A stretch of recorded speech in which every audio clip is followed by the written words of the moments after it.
ಅದೇ ನಮ್ಮ ಕರ್ನಾಟಕದವ್ರನ್ನ ಭರ್ತಿ ಮಾಡಿ ಅಂತ ಒಂದೇ ವ್ಯಕ್ತಿ ನಮಗೆ ಒಂದು ಕನ್ನಡ ಸಂಘದ ವ್ಯಕ್ತಿ ಭರ್ತಿ ಮಾಡಿ ನಮ್ಮ ಕರ್ನಾಟಕಕ್ಕೆ ಭರ್ತಿ ಮಾಡ್ಕೊಳ್ಳಿ ಅಂತ ಮ್ಯಾನೇಜ್ಮೆಂಟ್ ಮೇಲೆ ಜಗಳ ಮಾಡಿ ಅವಾಗ ಯಾರಿದ್ರು ಗುಪ್ತಾ ಅಂತ ಬ್ರಿಗೇಡಿಯರ್ ಇದ್ರು ಅವ್ರಿಗೆ ಇವರು ಹೋಗ್ಬೇಕಾದ್ರೆ ಅವ್ರಿಗೆ ಚಪ್ಪಲಿ ಸೇವೆ ಮಾಡ್ಕೊಳ್ಸಿ ಯಾಕೆ ನಮ್ಮ ಕನ್ನಡದಲ್ಲಿ ಮಾಡಿಲ್ಲ. ಇದೆಲ್ಲ ಏನು ಅಂದ್ರೆ ಒಂದು ಒಬ್ಬೊಬ್ಬರಿಂದ ತುಂಬಾ ಜನಕ್ಕೆ ಕನ್ನಡ ನಾವು 3ನೇ ತಾರೀಕು ಅಷ್ಟೇ ಅಲ್ಲ ಕನ್ನಡ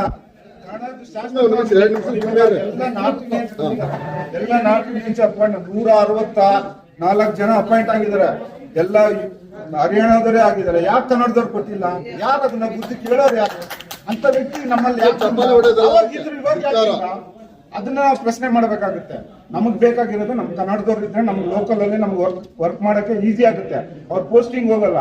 ಹಂಗಾಗಿ ನಮ್ ಕನ್ನಡಕ್ಕೆ ಸ್ವಲ್ಪ ಸಪೋರ್ಟ್ ಮಾಡಿ ಕನ್ನಡನ ಸ್ಟ್ರೈಕ್ ಮಾಡಿ ಕನ್ನಡದವ್ರಿಗೆ ಕೊಡಿ, ಅವ್ರಿಗೆ ಮೀಸಲಾತಿ ಕೊಡಿ ಅಂತ ಒತ್ತಾಯ ಮಾಡಿ ಸ್ಟ್ರೈಕ್ ಮಾಡಿದಂತ ವ್ಯಕ್ತಿ ನಮ್ಮ ಕರ್ನಾಟಕದಲ್ಲಿ ಒಬ್ಬರೇ ಅಂದ್ರೆ ನಮ್ಗೆ ಅದು ಎಲ್ಲಿ ಸ್ವಯಂಪ್ರೇ ಆಲ್ ಇಂಡಿಯಾದಲ್ಲಿ ಫೈಟ್ ಮಾಡಿದಂತ ವ್ಯಕ್ತಿ ಅಂದ್ರೆ ಸಿಮುಲ್ಲಾ ಖಾನ್ ಒಬ್ರೆ ಅಂತ ನಾನು ಹೇಳಕ್ ಇಷ್ಟಪಡ್ತೀನಿ. ನನಗಂತೂ ತುಂಬಾ ಖುಷಿ ಆಗುತ್ತೆ. ಅವ್ರು ರಿಟೈರ್ಡ್ ಆಗ್ತಾ ಇದಾರೆ. ಅವ್ರ ಕುಟುಂಬಕ್ಕೆ ಆರೋಗ್ಯ ಭಾಗ್ಯ ಕೊಟ್ಟು ಅವ್ರ ಬೆಂಬಲ ನಮ್ಗೆ ಯಾವತ್ತೂ ಇರಲಿ. ಅವ್ರು ರಿಟೈರ್ಡ್ ಆಗೋರು ಅಂತ ನಾವು ಅನ್ಕೊಂಬಾರ್ದು.